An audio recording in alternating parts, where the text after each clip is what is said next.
Tonight, Google lets you send emails without an email address, Facebook caves on sponsored stories, and Kindle kiosks. Say that 3 times fast, really hard. Tech News Tonight is next. This is Twit.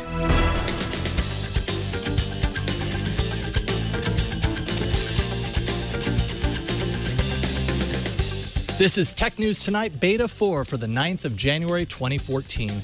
This episode of Tech News Tonight is brought to you by iFixit. iFixit makes repairs easy with all the guides, parts, and tools you'll need. For $10 off your purchase of $50 or more, go to ifixit.com/twit and enter the code TN2 at checkout.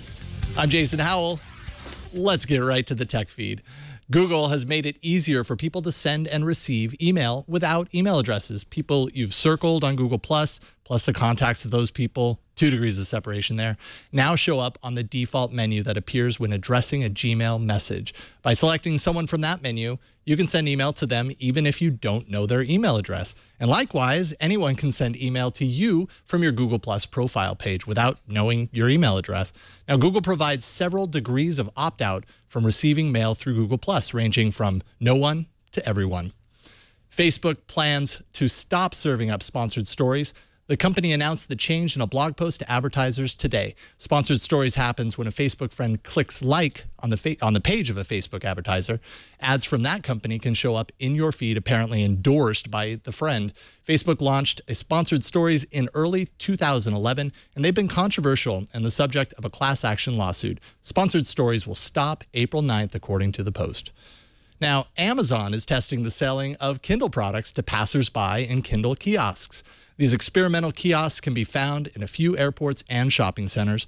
They offer popular Amazon devices such as the Kindle Fire HDX, the Kindle Paperwhite, as well as accessories like power adapters and covers. Now, this isn't the first time Amazon retail sites have appeared in meat space. This past holiday season, Amazon tested a pop-up store for a limited time in a San Francisco mall that allowed shoppers to test and then, of course, purchase Amazon's popular e-readers and tablets. Now, 7 years ago today, Steve Jobs announced the iPhone. Can you believe that? Whether you have one or not, whether you like the iPhone or not, this device changed how smartphones are designed, and it influenced other industries as well. All of this in a short 7 years. Coming up, is it a melon, a white basketball, or a pilot whale? Regardless, it's Android-powered and can shoot a beam of light out of its cute round head.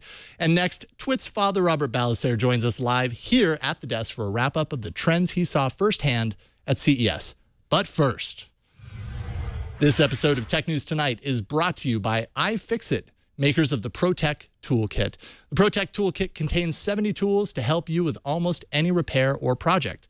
It includes iFixit's 54-bit driver kit with standard, specialty, and security bits. It also includes ESD-safe precision tweezers, an anti-static wrist strap, and opening tools to get inside any phone, notebook, tablet, or game console. Lightweight, compact, and durable, it's the gold standard for electronics work. From garage hackers to the CIA and FBI, but more importantly, iFixit's unique tools are used in service departments everywhere. You're backed by a 1-year warranty, and the ProTech Toolkit is only $64.95. With iFixit, you can fix it yourself. Visit ifixit.com/twit for step-by-step guides, repair parts, and all the tools you'll need.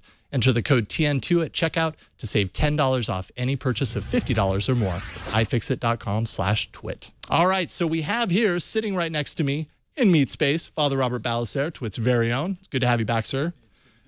You were obviously at CES, Consumer Electronics Show in Vegas. What are some of the most amazing things you'd say you saw there? I'd have to say, well, there were a lot of really good products. I think the most amazing thing has to be Samsung's new glassless 3D technology. And I know that sounds cliche, it sounds passe, 3D is done, but it was actually done right. It looked good, it didn't require you to change how you were watching TV. It was a little gimmicky the way that they demonstrated it, but I think there's actually legs here. If this could be a technology that's included in every TV and you use it just in those special occasions, I don't see why people wouldn't want something like that. I feel like that's kind of part of what they were saying about 3D a couple of years ago. This will just be in every TV, and it still didn't take off.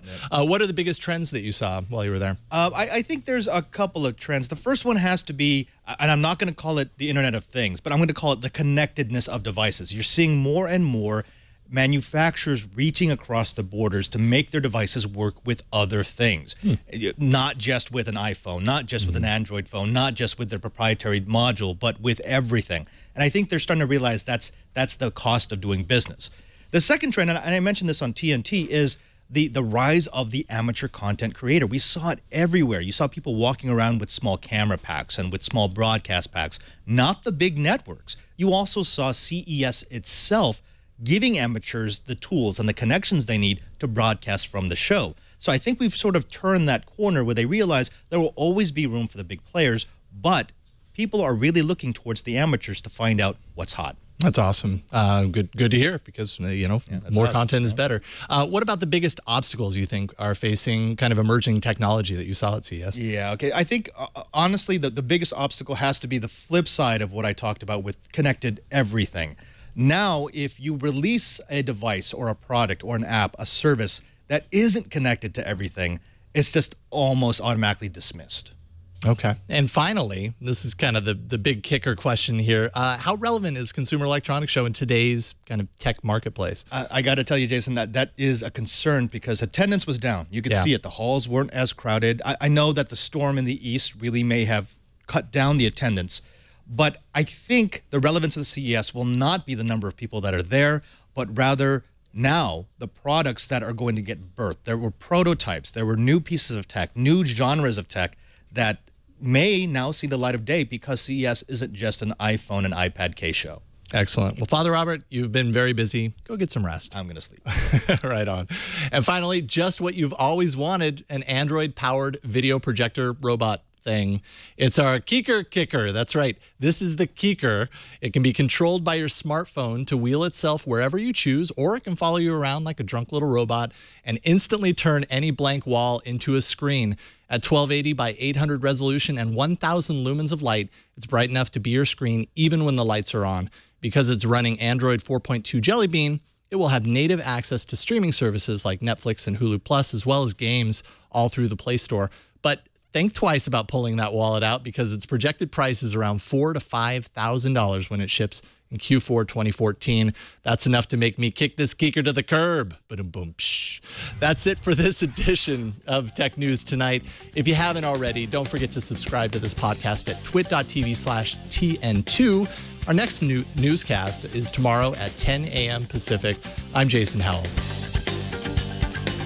Bandwidth for Tech News Tonight is brought to you by Cashfly.com.